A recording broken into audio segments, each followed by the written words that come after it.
अब वक्त है हम अपने हर दिल अज़ीज़ रेवरेंड फादर इमैनुअल आसी को दावत दें, जिन्हें खुदा ताला ने बहुत सी बरकत और फजाइल से नवाजा है, कि वो हमें खुदावंद का कलाम सुनाएं। फादर इमैनुअल आसी गुजरांवाला की तारीख में किसी तारीफ के मोहताज नहीं। नाम सुनते ही बहुत से मोमिन के चेहरों पर खुशी की झलक नजर आने लगती है। फादर इमैनुअल आसी लाहौर डायसिस के मुख्तलिफ 10 पैरिशेस में अपनी खिदमत सर अंजाम दे चुके हैं। 1976 में कैनाना खिदमत के लिए मखसूस किए गए। 1977 से 1981 तक पाक साहिब की आला तालीम हासिल करने के लिए रोम गए। 1981 से 1990 तक क्रॉस टीचिंग सेमिनरी कराची के प्रोफेसर रहे। 1983 से 1987 तक क्रॉस टीचिंग सेमिनरी कराची के रेक्टर मुकर्रर किए गए। फादर इमैनुअल आसी मकतबा इनामीन के बानियों में से हैं।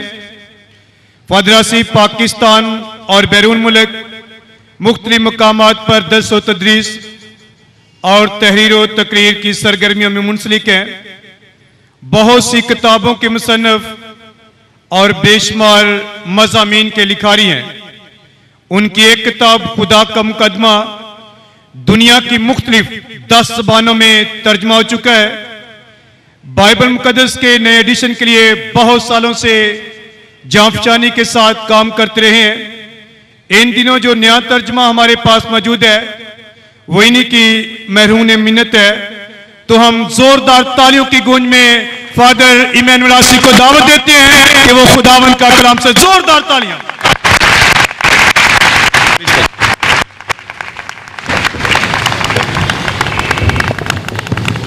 मेरे अजीज भाई और बहनों, मैं नहायत खुश हूँ आज इस मौका पर यहाँ आकर। मुझे याद आ रहा है कि 35 साल पहले जब मैं काहिन मखसूस हुआ था तो मेरी खिदमत में सबसे पहली तकर्री यहाँ इसी पैरिश हाउस में, इसी इलाके में हुई थी। तो मेरी पिछले 35 सालों से या उससे भी पहले बहुत सी यादें इस पैरिश से हैं। तो मैं खुदा बाप के नाम का शुक्र करता हूँ, उसको मुबारक कहता हूँ और मुक़द्दसा माँ मरियम के नाम की ताज़ीम करता हूँ, जिसके नाम और जिसके वसीले से हम आज यहाँ इकट्ठे हुए हैं। मैं parish priest reverend father Joseph Julius का, तमाम मुबशरान इंजील का, सिस्टर साहबात का और जितने भी ग्रुप्स, इंतज़ामिया ग्रुप इस मुक़द्दसा माँ मरियम की ताजपोशी की इबादत में मसरूफ़ है, उन सब का शुक्रिया अदा करता हूँ। और आप सब मोमिनीन को जो इस ताजपोशी की इबादत में यहाँ आए हैं मुबारकबाद देता हूँ, उस ताज़ीम के लिए जो आप सब, हम सब मुक़द्दसा माँ मरियम के लिए रखते हैं, करते हैं। यकीनन ये कैथोलिक कलीसिया की बहुत बड़ी खूबसूरत रवायत है क्या मुक़द्दसा माँ मरियम की जो मोमिन की माँ, कलीसिया की माँ और मादरे खुदा है, खुदा की माँ है, उसकी ताज़ीम करते हैं। साल भर में तकरीबन 14 ईदें मनाई जाती हैं। हर हफ्ता मुक़द्दसा माँ मरियम की ताज़ीम के लिए मखसूस है। और उसके अलावा अक्टूबर का महीना और मई का महीना रोज़री की इबादत के लिए मखसूस है। और इन महीनों के आखिरी दिनों में अक्सर हर पैरिश में मुक़द्दसा माँ मरियम की खुसूसी अंदाज में ताजपोशी की जाती है। इसके अलावा मुक़द्दसा माँ मरियम के गीत, मुक़द्दसा माँ मरियम के मेडल, बनौरक, तस्वीर और ज़ियारत गाहें और बेशुमार और मज़ारात हैं जिनके ज़रिए हम अपनी अकीदत अपनी मुक़द्दसा माँ मरियम के लिए दिखाते हैं। यकीनन पिछले 30 सालों से मुक़द्दसा माँ मरियम की अकीदत मुसलसल बड़ी है, फैल रही है और मजबूत हो रही है। और यह सब मुक़द्दसा माँ मरियम की उस नबूवत का नतीजा है जब मुकद्दसा मां मरियम मुकद्दसा इलिसबत के घर गई थी तो मुकद्दसा मां मरियम ने गीत गाया था, मेरी जान खुदावंद की बड़ाई करती है, जो भी अभी गीत की सूरत में हमने गाया है। और उसमें एक आयत मुकद्दसा मां मरियम ने नबूवत के तौर पर यह बोली थी कि देख अब से लेकर हर जमाना के लोग मुझको मुबारक कहेंगे। तो जब जब हम मुकद्दसा मां मरियम की ताजीम करते हैं तो हमारे अपने अंदर, हमारे पैरशों में, हमारे घरों में मुकद्दसा मां मरियम की यह नबूवत पूरी होती है और इस नबूवत की बरकत हमें मिलती है। हम बहुत शुक्रगुजार हैं अपने उन मिशनरीज का जिन्होंने हमें मुकद्दसा मां मरियम की अकीदत सिखाई, अपने उन उस्तादों का, मुअल्लिमीन का, मुबश्शिरान का, जिन्होंने हमें मुकद्दसा मां मरियम के करीब लाने की आदत डाली और हमें यह रूहानियत सिखाई। आज मुकद्दसा मां मरियम की ताजपोशी की इबादत एक हुस्न इत्तेफाक है कि कल जो बहुत बड़ी ईद कलीसिया मना रही है, रूह कुद्दुस के रसूलों पर नाज़िल होने की ईद, जो ईस्टर के 7 हफ्ते बाद आती है, 50 दिन बाद आती है, बिल्कुल उसके साथ मिल गई है। 2 ईदें मिल गई हैं, मुकद्दसा मां मरियम की ताजपोशी की इबादत और पाक रूह के रसूलों पर नाज़िल होने की ईद। इस ईद के हवाले से मैंने ये मजमून चुना है जो फरिश्ते के पैगाम से लिया गया है, जो फरिश्ते ने मुकद्दसा मां मरियम को कहा था अपने पैगाम में, रूह कुद्स तुझ पर नाज़िल होगा और हक ताला की कुदरत तुझ पर साया डालेगी। मैं इस आयत में नाज़िल होने और साया और कुदरत, इन 3 लफ्जों की मदद से उस ताकत का जिक्र करूंगा, उस फजल और बरकत का जिक्र करूंगा जो मुकद्दसा मरियम को हासिल हुई। और रूह कुद्दुस तुझ पर नाज़िल होगा और हक ताला की कुदरत तुझ पर साया डालेगी। चूंकि जब फरिश्ते ने मुकद्दसा मां मरियम को पैगाम दिया तो यह पैगाम बिल्कुल अनोखा, बिल्कुल छूत, बिल्कुल अजीबोगरीब, हैरान कुन था और मां मरियम ने पहली बार सुना था। लेकिन उसके जहन में, मुकद्दसा मां मरियम के ख्यालों में, पाक कलाम के अहदनामा अतीक, पुराने अहदनामे के जो यहूदियों की बाइबल मुकद्दसा मां मरियम और यीशु मसीह की बाइबल थी, उसमें बहुत सारे हवाले मुकद्दसा मां मरियम के ख्यालों में आए। हम थोड़ी देर के लिए उन हवालों की मदद से इस आयत की रोशनी में जाएंगे और रूह कुद्दुस तुझ पर नाज़िल होगा और हक ताला की कुदरत तुझ पर साया डालेगी। लूका के मुताबिक अंजील उसका पहला बाब 35वीं आयत। रूह कुद्स खुदा की बख्शिश, खुदा की नेमत और खुदा की तहरीक है। बाइबल मुकद्दस के हर बाब में, हर आयत में, बल्कि हर लफ्ज में रूह कुद्दुस का वजूद और रूह कुद्दुस की मौजूदगी है। सादा सी तशरीह है कि बाइबल मुकद्दस रूह कुद्दुस के इल्हाम से लिखी गई है, लिहाजा कोई भी ऐसा लफ्ज नहीं है जो रूह कुद्दुस के इल्हाम से ना लिखा गया हो। इसलिए रूह कुद्दुस की मौजूदगी बाइबल मुकद्दस के हर सफा, हर बाब, हर आयत और हर लफ्ज में है। जो ही हम बाइबल मुकद्दस खोलते हैं, तकवीन की किताब, पैदाइश की किताब, उसके दूसरे बाब में हम पढ़ते हैं खुदा के रूह का जिक्र पढ़ते हैं। वैसे तो हम पहले बाब में भी पढ़ते हैं खुदा का रूह पानियों पर जुम्बिश करता था, लेकिन मैं बात कर रहा हूं इंसान की पैदाइश की, कि खुदा ने अपना रूह, अपना दम, अपना सांस, अपना नफ्स इंसान में फूंका और वो जीती जान हुआ। खुदा का रूह इंसान की जिंदगी में है। इंसान की जिंदगी की वजह खुदा का रूह है। इसलिए इंसान की जिंदगी का मकसद खुदा के मंसूबे को पूरा करना है, खुदा के रूह की तकमील करनी है, उस रोया की ताबीर करनी है जिसके लिए इंसान पैदा किया गया है। तो सबसे पहला यह नुक्ता है कि खुदा के दम से, खुदा के रूह से इंसान पैदा होता है और इंसान का फर्ज है कि अपनी जिंदगी उसी के लिए वक्फ करे और उसी के मंसूबे के लिए अपनी जिंदगी दे दे और उसी के मंसूबे को पूरा करे।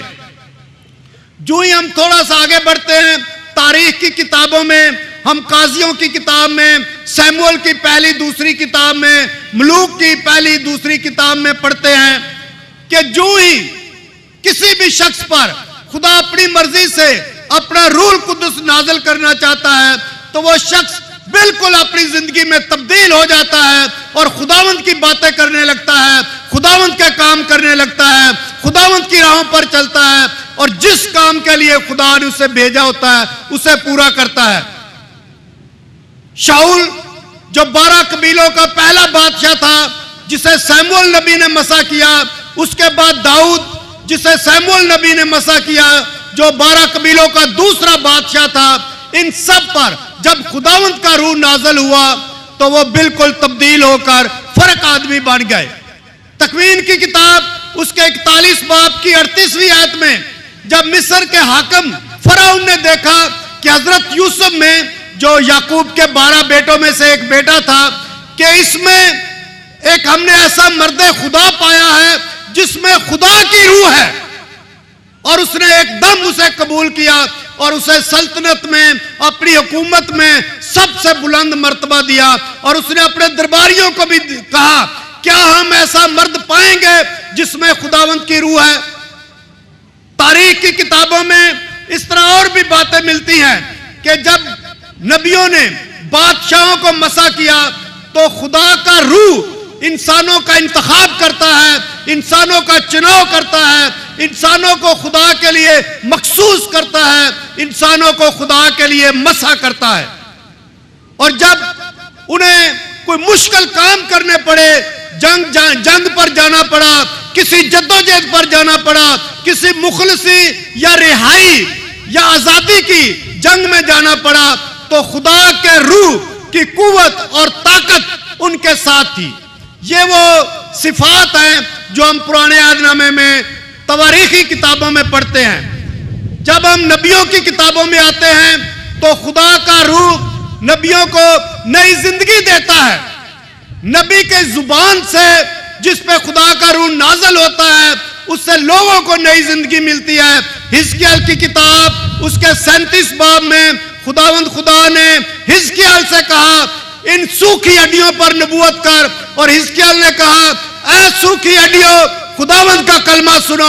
और जब हिजकिय्याल ने सूखी हड्डियों पर, वादी में पड़ी हुई सूखी हड्डियों पर नबूवत की तो हड्डियों पर खुदा का रूह नाज़िल हुआ और उनमें जान हुई और वो जीते हुए इंसान बन गए। ये एक रोया थी जिसका जिक्र हिजकिय्याल नबी की किताब उसके 37 बाब में लिखा है। इशाया नबी की किताब में इशाया नबी यीशु मसीह से 700 साल पहले नबी आया था। इशाया नबी यीशु मसीह का पसंदीदा नबी था। इशाया नबी ने यीशु मसीह के मुतालिक, आने वाले मसीह के मुतालिक सबसे ज्यादा पेशेनगोइयां की हैं। इसीलिए खा वो मुकद्दस हफ्ते की तलावतें हों या बड़े दिन की तलावतें हों, उनमें इशाया नबी की तलावत जरूर होती है। इशाया नबी 42 बाब के पहले बाब में लिखते हैं, 42 बाब की पहली आयत में कहते हैं कि खुदा अपने बरगज़ीदों पर खुशी के साथ अपनी रूह देता है। यह आयत बहुत अहम है क्योंकि इसी आयत से मां मरियम का नगमा भी शुरू होता है। इशाया नबी की किताब उसका 42 बाब पहली आयत, देखो मेरा खादिम जिसे मैं संभालता हूं, मेरा बरगज़ीदा जिससे मेरी जान खुश है, मैंने अपनी रूह उस पर डाली। और मुकद्दसा मरियम भी जब नगमा गाती है तो इसी अंदाज से गाती है, मेरी रूह मेरे खुदा से खुश हुई।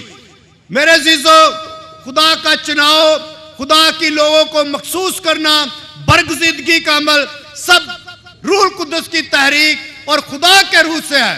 इशाया नबी एक कदम आगे जाते हैं कि पाक रूह कुद्दूस रूह है। खुदा कुद्दूस है, 3 बार कुद्दूस कुद्दूस कुद्दूस है और उसका रूह भी कुद्दूस है और जिस पर वो नाज़िल होता है वो भी कुद्दूस हो जाता है। रूह इंसानों को पाक करता है, रूह इंसानों की तकदीस करता है, खुदा का रूह इंसानों की तहारत करता है। और ये सारी खुसूसियात हैं जो मुकद्दसा मां मरियम पर नाज़िल हुई जब फरिश्ते ने कहा रूह कुद्दुस तुझ पर नाज़िल होगा और हक ताला की कुदरत तुझ पर साया डालेगी। यानी अभी तक जो मैं हवाले बता चुका हूं कि तकवीन की किताब में रूह कुद्दुस का काम था कि हमारी जिंदगी, इंसानों की जिंदगी खुदा के लिए मखसूस और वक्फ कर दे, कि सारी जिंदगी खुदा के मंसूबे में दी जाए। यह मुकद्दसा मरियम ने किया। उसके बाद खुदा इंतखाब करता है, खुदा चुनता है, खुदा मसा करता है, खुदा हिकमत और मार्फत बख्शता है। और ये सब कुछ मुकद्दसा मां मरियम में आया जब रूह कुदस का नाज़िल हुआ। मुकद्दसा मां मरियम में जैसे यशायाह नबी की किताब उसके 42 बाब में लिखा है कि खुदा अपने बरगज़ीदे को बुलाता है, अपना रूह से देता है ताकि कौमों को आगाह करे, कौमों को उम्मीद दे कि जो इंसान की नजरों में नामुमकिन है, बिल्कुल बंजर बियाबान हो चुका है, बिल्कुल तबाह बर्बाद हो चुका है, वो खुदावंद के रूह से और उस बरगज़ीदा की मदद से जिसमें खुदावंद का रूह है, खुदा सब कुछ नया कर देगा। और खुदावंद का रूह कुद्दूस रूह है। लेकिन यशायाह नबी की किताब उसका 42 बाब जिसका जिक्र मैंने किया है, उसमें यह भी लिखा है कि खुदावंद का रूह उसको मिलता है जो ताबेदारी करे और जो अताअत करे। छठी आयत में यशायाह नबी की किताब उसके 42 बाब में लिखा है। और हम रसूलों के अमाल उसके 5 बाब की 32 आयत में भी पढ़ते हैं। रसूल एक जगह पे कहते हैं हम गवाह हैं, बल्कि रूह कुद्दुस भी गवाह है जो खुदा उसे बख्शता है जो उसकी अताअत करते हैं। मुकद्दसा मां मरियम रूह कुद्दुस के पाने से पहले खुदा की अताअत करती है। जब फरिश्ते ने कहा कि रूह कुद्दुस तुझ पर नाज़िल होगा और हक ताला की कुदरत तुझ पर साया डालेगी, और इस सबब से के मानिए रूह कुद्दुस के नाज़िल होने से और हक ताला की कुदरत के साया से, इस सबब से वो कुद्दूस मौलूद खुदा का बेटा होगा कि जो तेरे बतन में पैदा होगा वो कुद्दूस होगा और खुदा का बेटा कहलाएगा। और ये फिर एलिज़ाबेथ की बात की कि मुकद्दसा एलिज़ाबेथ जो तेरी रिश्तेदार है, जो भांज थी, जो बुजुर्ग थी, जो बे औलाद थी, जो सारी उम्मीदें खत्म कर चुकी थी, उसका भी 6वां महीना है और उसके यहाँ बेटा पैदा होने वाला है। और मुकद्दसा मां मरियम ने कहा देख मैं खुदावंद की बंदी हूं, मेरे लिए तेरे कौल के मुआफिक हो। जो ही मुकद्दसा मरियम ने यह कहा वो रूह कुद्दुस से मामूर हो गई, रूह कुद्दुस से भर गई, उस पर रूह कुद्दुस नाज़िल हुआ और हक ताला की कुदरत ने उस पर साया कर लिया। और रूह कुद्दुस तुझ पर नाज़िल होगा और हक ताला की कुदरत तुझ पर साया डालेगी। मेरे अजीजों, फरिश्ते का पैगाम उसके शुरू में मुकद्दसा मरियम को पुरफजल कहा गया है, मुकद्दसा मां मरियम को औरतों में मुबारक कहा गया है, और मुकद्दसा मां मरियम बिल आकर पाक रूह से मामूर कहलाई गई है। फरिश्ते के पैगाम में मुकद्दसा मां मरियम 3 बार बोलती है। फरिश्ते और मुकद्दसा मां मरियम की गुफ्तगू में, फरिश्ते और मुकद्दसा मां मरियम के मुकालमे में 3 बार मुकद्दसा मां मरियम बोलती है। पहले फरिश्ता सलाम देता है और उसके बयान देता है कि क्यों मैं तुझे सलाम कर रहा हूं, यह सलाम किसकी तरफ से आया है। और फिर मुकद्दसा मरियम कहती है यह कैसा सलाम है। और जब फरिश्ता इस सवाल का जवाब देता है, यह समझाता है कि तू खुदा के बेटे की मां बनेगी, फिर दूसरी बार मुकद्दसा मां मरियम बोलती है यह किस तरह होगा। जब फरिश्ता वो समझाता है, इस सवाल के जवाब में फरिश्ता कहता है रूह कुद्दुस तुझ पर नाज़िल होगा। मुकद्दसा मां मरियम ने अपनी इंसानी बात पेश की थी, अपनी इंसानी हदूद, अपनी इंसानी मजबूरियां, अपनी इंसानी लाचारियां, और इसके जवाब में यह जवाब आया, इस सवाल के जवाब में यह जवाब आया था। फरिश्ते ने कहा इस सारी बातों का जवाब यह है कि रूह कुद्दुस तुझ पर नाज़िल होगा और हक ताला की कुदरत तुझ पर साया डालेगी। और इस सारी तशरीह के बाद तीसरी बार जब मुकद्दसा मां मरियम बोलती है फरिश्ते के पैगाम के आखिर पर, तो वो कहती है देख मैं खुदावंद की बंदी हूं, मेरे लिए तेरे कौल के मुआफिक हो। रूह कुद्दुस के नाज़िल होने से, हक ताला की कुदरत के साया से, मुकद्दसा मां मरियम की हां से पुराना अहदनामा खत्म होता है और नया अहदनामा शुरू होता है। मुकद्दसा मरियम की एक हां ने पुराने दोनों अहदनामों में एक लाइन लगा दी, एक बॉर्डर, एक सरहद मुकर्रर कर दी कि पुराना अहदनामा खत्म और नया अहदनामा शुरू हो गया। मेरे अजीजों, इस आयत को अगर इब्रानी जुबान की शायरी के हवाले से पढ़ें, इब्रानी जुबान की शायरी में एक अंदाज यह है, हमारी उर्दू गजलों में भी यह अंदाज है कि पहले मिसरे में एक बात की जाती है और दूसरे मिसरे में उसी बात को फर्क लफ्जों के साथ बयान किया जाता और समझाया जाता है। अगर हम इब्रानी जुबान की शायराना मिजाज के मुताबिक इस आयत को पढ़ें तो और भी बात साफ वादे हो जाती है कि रूह कुद्दुस तुझ पर नाज़िल होगा। कि इसका मतलब क्या है? रूह कुद्दुस तुझ पर नाज़िल होगा, इसका मतलब यह है कि हक ताला की कुदरत तुझ पर साया डालेगी। मेरे अजीजों, मुकद्दस मां मरियम को फरिश्ते की जुबान से कहे हुए ये लफ्ज जब मुकद्दस मां मरियम ने ये सुने तो उसके ज़हन में बाइबल मुकद्दस के कई हवाले गूंज गए, जिसमें साया का लफ्ज है, जिसमें नाज़िल होने का लफ्ज है, जिसमें कुदरत का लफ्ज है और जिसमें बादल का लफ्ज है। मैं चंद एक हवाले दूंगा ताकि मैं समझ आए कि इस आयत में जो लफ्ज इस्तेमाल किया गया है, रूह कुद्दुस तुझ पर नाज़िल होगा और हक ताला की कुदरत तुझ पर साया डालेगी, इसके कितने गहरे और वसी मानी है। पहला हवाला अदद की किताब उसके 14 बाब की 14 आयत है। वहां लिखा है, और तू खुदावंद उन लोगों के दरमियान है और तू उन पर है खुदावंद रूबरू जाहिर हुआ और तेरा बादल उनके ऊपर रहा और तू उनके आगे दिन को बादल के सतून में और रात को आग के सतून में चला। अगर हम इस आयत का बारीकी से मुताला करें तो वहां लिखा है कि इसके मानी है खुदावंद अपने लोगों के दरमियान है, खुदावंद अपने लोगों पर रूबरू जाहिर होता है और तेरा बादल उनके ऊपर रहा। इससे भी ज्यादा तशरीह खरूज की किताब उसके आखिरी बाब 40 बाब की आखिरी आयत में है। इसी बात को बयान किया गया है कि कैसे खुदा साया के निशान में, बादल के निशान में अपनी हजूरी को जाहिर करता रहा और अपनी रहनुमाई और हिफाजत का यकीन दिलाता रहा। खरूज की किताब उसके 40 बाब की 34 आयत में लिखा है, तब बादल हजूरी के खैमा पर छा गया और मस्कन खुदावंद के जलाल से मामूर हुआ।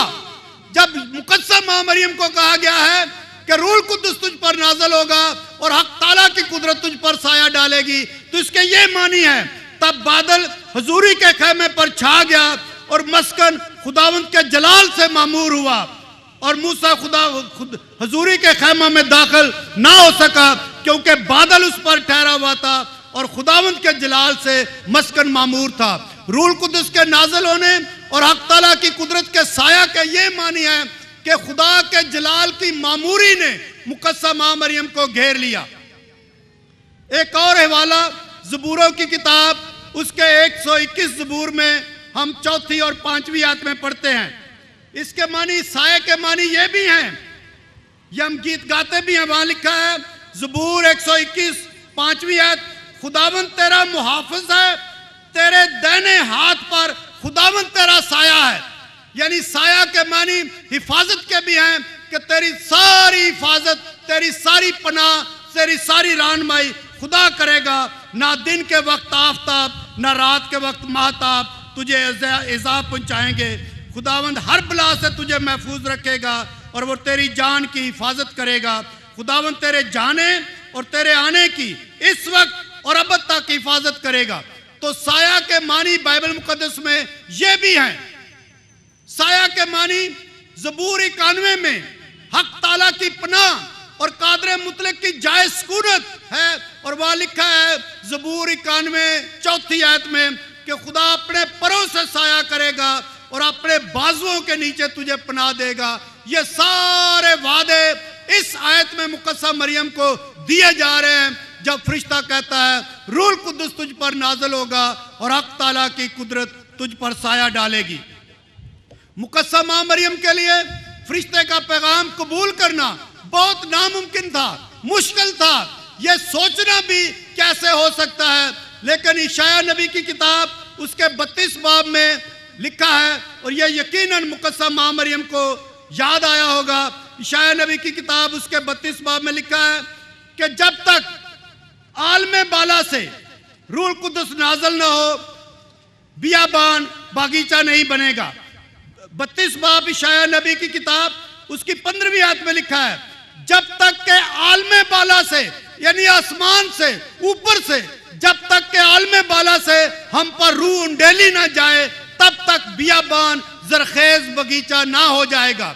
हमारी जिंदगियों में जितने भी नामुमकिनात हैं, जितने भी हमारे लिए बियाबान हैं, मायूसियां हैं, नाउमीद हैं, नामुमकिन बातें हैं, मुकद्दसा मां मरियम पाक कलाम के जरिए जानती है कि जब तक आलमे बाला से रूह कुद्दस नाजल ना किया जाए उस वक्त तक बियाबान जरखेज बगीचा ना होगा। मेरे अजीजों, मुकद्दसा मां मरियम को मुकद्दसा लिस्बत का निशान दिया गया, जो भांज बतन रखती थी, जो वो लोग जिनके हौसले बंजर हैं, जो नाउमीद और मायूस हो चुके हैं। बाइबल मुकद्दस में ऐसी बहुत सी मिसालें हैं, लेकिन खुदा की कुदरत ने उनको एक नई उम्मीद और नया हौसला और नया जज्बा दिया। रसूलों के अमाल में रूह कुद्दस का कलीसिया से बड़ा गहरा ताल्लुक है। कल हम पाक रूह के रसूलों पर नाज़िल होने की ईद मनाते हैं। यह कलीसिया के जन्मदिन की ईद है, यह कलीसिया की सालगिरह है, क्योंकि इस दिन कलीसिया पैदा हुई थी। इस दिन पहली बार पतरस रसूल ने तकरीर की थी और उसके वाज के नतीजे में पहली बार बपतिस्मे हुए थे और पहली बार मसीह बरादरी बनी थी। और रसूलों के माल में अगर हम पढ़ें तो कलीसिया का जन्म रूह कुद्दस की वजह से होता है। जब रूह कुद्दस रसूलों पर नाज़िल हुआ, और हर बाब में यह लिखा गया है कि कलीसिया तरक्की करती है, कलीसिया बढ़ती गई, सब कुछ रूह कुद्दस की हिदायत से हुआ। 9 बाब की 31 आयत रसूलों के माल, उस 9 बाब की 31 आयत में लिखा है, खुदावंद के खौफ में चलकर तरक्की करती गई और रूह कुद्दस की हिदायत में बढ़ती गई। मेरे अजीजों, यह साल मुकद्दस पौलुस रसूल का साल है। पिछले साल सन 2008 में 29 जून से लेकर इस साल 2009 को 28 जून तक पोप बेनेडिक्ट ने पौलुस रसूल का साल करार दिया है, क्योंकि पौलुस रसूल को पैदा हुए 2000 साल हो गए हैं और कलीसिया बड़ी खुशी के साथ इस बहुत बड़े रसूल की 2000 सालवीं सालगिरह मनाती है। पौलुस रसूल ने अपनी तालीमात में कलीसिया को मसीह का बदन कहा। पहला करंथियों उसका 3 बाब और इफिसियों के नाम खत उसका 4 बाब। मैं आपको बताना चाहता हूं कि यीशु मसीह के बदन में मुकद्दसा मां मरियम का बदन और खून है। अगर कलीसिया मसीह का बदन है तो मुकद्दसा मां मरियम का बदन और खून भी उसमें है। मुकद्दसा मां मरियम ने बच्चा यीशु को 9 महीने हमल में रखा, अपने बदन और खून में रखा, उसको 30 साल पालती पोसती रही। और इसलिए कई आलमों ने कहा है वो बदन जो कलवरी पर कुर्बान हुआ उसमें जब मां मरियम का बदन और खून था, और वो बदन जो आखिरी खाने पे जिसकी यीशु मसीह ने बात की, लो खाओ ये मेरा बदन है, लो पियो ये मेरा लहू है, इस बदन और लहू में मुकद्दसा मां मरियम का बदन और लहू था शामिल है। पौलुस रसूल ने कहा तुम खुदा की हैकल हो, क्योंकि रूह खुदा तुम में सुकूनत पजीर करता है, तुम रूह का मस्कन हो। अगर हम मोमिन रूह का मस्कन है, खुदा की हैकल है, तो कितनी ज्यादा मुकद्दसा मां मरियम खुदा की हैकल और रूह की मस्कन क्यों नहीं है, क्योंकि उस पर रूह कुद्दस नाज़िल हुआ, खुदा के जलाल की मामूरी उसे बख्शी गई और रूह कुद्दस तुझ पर नाज़िल होगा और हक ताला की कुदरत तुझ पर साया डालेगी। यूहन्ना के मुताबिक अंजील उसके 2 बाब की 21 आयत में यीशु मसीह ने अपने बदन को हैकल से तशबीह दी। और अगर यीशु मसीह का बदन हैकल से तशबीह लेता है तो मुकद्दसा मां मरियम का बदन और खून भी हैकल से तशबीह लेता है। हैकल में ऐद का संदूक था। ऐद के संदूक में 3 बड़ी चीजें रखी जाती थी। शरीयत की तख्तियां जो हजरत मूसा को मिली थी, उसके अलावा हारून की कहानत का आसा और इलाही हजूरी की रोटियां। मुकद्दसा मां मरियम के बतन में कलमा है, मुकद्दसा मां मरियम के बतन में नए अहदनामे की नई शरीयत है, मुकद्दसा मां मरियम के बतन में पहाड़ी वाज है, और मुकद्दसा मां मरियम के बतन में नए अहदनामे की कहानत है। मुकद्दसा मां मरियम के बतन में नए अहदनामे की यूखरिस्त है। वो मुकम्मल तौर पर संदूक शहादत है, वो खुदा की हैकल है। सक्रमेंट को फजल का जरिया कहा जाता है कि खुदा के फजल का जरिया। अगर सक्रमेंट खुदा के फजल का जरिया है तो तो मुकद्दसा मां मरियम सक्रामेंटों की मां है, सक्रामेंटों की सक्रामेंट है, क्योंकि वो पुरफजल है, वो खुदा के फजल से मामूर है। मेरे अजीजों, हम कितने मुबारक है, खुशकिस्मत है कि अपनी मां की ताजीम करने के लिए आए हैं, अपनी दुआएं उसकी सिफारिश से खुदा बाप के सामने रखने आए हैं। और आज जैसा मैंने शुरू में कहा, कितना खूबसूरत हुस्न इत्तफाक है कि रूहुल कुद्दुस के नाज़िल होने की ईद मुकद्दसा मां मरियम की ताजपोशी की ईद से मिल गई है। नए अहदनामे में दो बड़े वाक़यात हैं जिनमें रूहुल कुद्दुस का जिक्र है। एक रसूलों पर रूहुल कुद्दुस का नाज़िल होना, उस वक्त भी मुकद्दसा मां मरियम मौजूद थी, क्योंकि हम रसूलों के उसके पहले बाब की 14 आयत में पढ़ते हैं कि जब यीशु मसीह आसमान पर उठाए गए और 12वें रसूल मत्थियास का चुनाव हुआ यहूदा इस्करियोती की जगह पर, तो मुकद्दसा मां मरियम वहां मौजूद थी। लेकिन सबसे बड़ा वाकया रूहुल कुद्दुस का नाज़िल होना, मुकद्दसा मां मरियम पर नाज़िल होना, जो फरिश्ते के पैगाम में हुआ। मेरे अजीजों, आज हम यहाँ इकट्ठे हुए हैं। एक तरफ हम कल कलीसिया का जन्मदिन, कलीसिया की सालगिरह मनाते हैं, दूसरी तरफ आज हम मुकद्दसा मां मरियम पर रूहुल कुद्दुस के नाज़िल होने और हक ताला की कुदरत के साया की बात करते हैं। और इसके साथ साथ हम अपने अपने रूह बपतिस्मा के जरिए, इस्तेकाम के सक्रामेंट के जरिए रूहुल कुद्दुस में मसा किए जाने के मुतालिक भी सोचते हैं। आज दोनों वाक़यात, रूहुल कुद्दुस का रसूलों पर नाज़िल होना पेंतेकोस्त की ईद और मुकद्दसा मां मरियम की ताजपोशी की ईद, जिसपे हम मुकद्दसा मां मरियम पर रूहुल कुद्दुस के नाज़िल होने की बात कर रहे हैं, हमें यह बताती हैं कि हम मुकद्दसा मां मरियम के पास हैं, मुकद्दसा मां मरियम के करीब हैं। जब मुकद्दसा एलिज़ाबेथ के घर मुकद्दसा मां मरियम गई थी, तो मुकद्दसा मां मरियम ने सिर्फ सलाम कहा था, कुछ नहीं कहा था। लेकिन मुकद्दसा मां मरियम के सलाम में, मुकद्दसा मां मरियम की मौजूदगी में क्या असर हुआ, वह लिखा है। मुकद्दसा एलिज़ाबेथ ने कहा, जो ही तेरे सलाम की आवाज मेरे कान में पहुंची, तो बच्चा मेरे बतन में खुशी से उछल पड़ा और एलिज़ाबेथ रूहुल कुद्दुस से मामूर होगी। मुकद्दसा मां मरियम को देखने से, मुकद्दसा मां मरियम को मिलने से, मुकद्दसा मां मरियम को सलाम करने से, मुकद्दसा मां मरियम को अपने घरों में उतारने से और पाक रोज़री की इबादत में बार बार मुकद्दसा मां मरियम को सलाम करने से हमें रूहुल कुद्दुस मिलता है। मुकद्दसा मां मरियम को अपने करीब लाने से, अपनी जिंदगियों के करीब, अपने बदनों के करीब लाने से, जैसे मुकद्दसा एलिज़ाबेथ अपने बदन को मुकद्दसा मरियम के बदन से मिलाती है और फिर महसूस करती है कि उसके बदन में एक नई तब्दीली आई है, बच्चा खुशी से उछल पड़ा और वो रूहुल कुद्दुस से मामूर हो गई। आज की इबादत एक बार फिर हमें दावत देती है कि हम मुकद्दसा मां मरियम के करीब आए, मुकद्दसा मां मरियम को सलाम करें। मेरे अजीजों, आज हमारे मुल्क पाकिस्तान में और दुनिया के हालात में वीराने, बियाबान, मायूसियां, नाउमीदियां और भांज हौसले हैं। हर कोई फिक्र में है, हर कोई बेयकीनी की हालत में है। हमारे अपने मुल्क पाकिस्तान में इस दहशतगर्दी इस कदर बढ़ रही है कि सब पर खौफ तारी है। मैं ये बताता चलूं कि आज पाकिस्तान के सारे बिशप साहबान ने, सारी कलीसियाओं के बिशप साहबान ने और कलीसियाओं के सारे बड़े रहनुमाओं ने आज का दिन पाकिस्तान में रोजा और दुआ के लिए मुकर्रर किया था कि हम दुआ करें, रोजा रखें अपने मुल्क पाकिस्तान के इस्तेकाम के लिए और मुल्क पाकिस्तान की सलामती, अमन और बका के लिए। आज हमारे इर्द गिर्द बहुत दबाव और तनाव है। कभी हम अपने वसाइल, अपने ज़राए के कमी की बात करते हैं, कभी हम अपनी इंसानी कमजोरी और लाचारी की बात करते हैं। ऐसे माहौल में आज की इबादत हमें रूहुल कुद्दुस की तवज्जो देती है कि जब हम रूहुल कुद्दुस की कुव्वत से मामूर होंगे तो खुदा की कुदरत हम पर साया करेगी। हमारे मुल्क पाकिस्तान में और हर तरह से अमन मुमकिन है जो हमारे लिए नामुमकिन है, जो हमारे लिए शक है।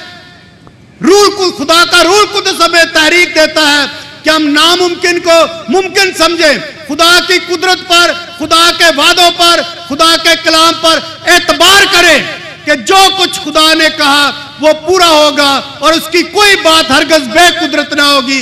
जो भी उसने कहा है उस बात में जोर है। मेरे अजीजों, आज हम दुआ करें कि रूह कुद्दुस नाज़िल हो हमारे मुल्क पाकिस्तान पर, हमारे मुल्क की पहाड़ों की चोटियों पर, हमारे मुल्क के समुद्रों के साहिलों पर, हमारे मुल्क के लहलहाते खेतों पर, हमारे मुल्क की वफाकी हुकूमत पर, सूबाई हुकूमत पर और जिले इंतजामिया पर, हमारे मजदूरों पर, हमारे हर फर्द पर और मुआशरे के और पाकिस्तान के हर शहरी पर रूह कुद्दुस नाज़िल हो ताकि हमारे मुल्क पाकिस्तान में सलामती हो। मेरे अजीजों, मुकद्दसा मां मरियम की रूह की मामूरी, खुदा के जलाल की मामूरी एक निशान और अलामत बन गई है कि जहां मुकद्दसा मां मरियम होगी, जहां मुकद्दसा मां मरियम का नाम होगा, जहां मुकद्दसा मां मरियम की ताज़ीम होगी, जहां मुकद्दसा मां मरियम की अकीदत की जाएगी, जहां मुकद्दसा मां मरियम के नाम पर सिफारिश की जाएगी, वहां रूह कुद्दुस की मामूरी और रूह कुद्दुस का नुज़ूल होगा। वहां रूह कुद्दुस की नेमतें, रूह कुद्दुस की कुदरत, रूह कुद्दुस की तासीरें अपना असर दिखाएंगी। आए हम मुकद्दसा मां मरियम को सलाम करें और मुकद्दसा मां मरियम को अपने घरों, अपने खानदानों में और अपने जिंदगी में उतारें और ले जाएं। मैं आखिर पर सेंट जॉन ऑफ क्रॉस, मुकद्दस यूहन्ना, सलीब के मुकद्दस यूहन्ना की एक दावत आपके सामने रखना चाहता हूं।